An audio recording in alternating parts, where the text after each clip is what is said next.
Getting noticed is not just about having the flair or charisma, right? Not just being able to speak well, but understanding your customer is what helps you stand out, right? Now, I'm sure you guys ever met good-looking people before. And the moment they open their mouth, you go like, what's up with this person, right? So we know that good looks is good, but if you don't have it, it doesn't mean that you cannot sell well. Speaking well is good, but if you cannot speak good English, doesn't mean you cannot sell well. All right, so we're going to teach you techniques that help you stand out, get noticed, and teach you how to sell more. So in selling more, it's about having the right strategy that persuades them into saying yes. Now, would you agree with me that it's better for your customers to say that I need you than for you to say that your customers need you? Right, why? And even if they say they need you and suddenly they feel like, hey, maybe not, they wouldn't, likely, you might even end up closing because they would not want to deny themselves. Right? That's why in sales, right, we always want to use the words back into the customer that they use for us. Right? It's a form of mirroring.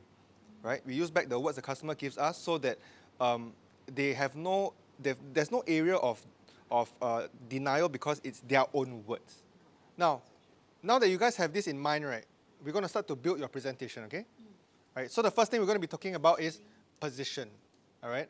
So position comes before persuasion. It's like somebody firing an arrow, right? You need to be able to position your arrow towards the bullseye before you can even hit the bullseye. So there was a study. Why positioning is one of the hardest things to do is, remember just now we did the activity? Right? Understanding our audience needs well is the best way to position, but it is what we are not naturally inclined to do. Even though being told to draw an E for your partner, you draw an E from your perspective. Would you believe me, even the smartest of them made this mistake? In the early 1960s, NASA wanted to make space livable for men. Right? So when they go up to space, they must make it livable for them. And among the different things that they thought about, they had to think about how they're going to release their waste, pee. Okay? So they improved on the condom. They connected a tube at the end, linking to a bag. Okay? And this is not a spaceship, this is like a condom, right?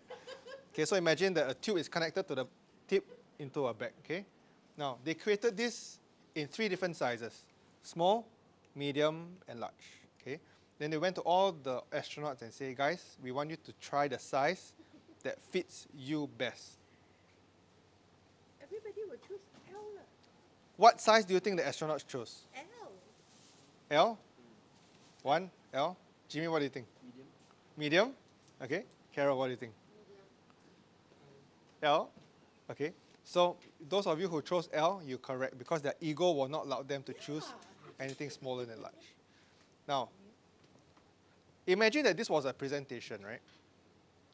Would it have fallen on deaf ears? Yes, because it didn't appeal to the need of the audience.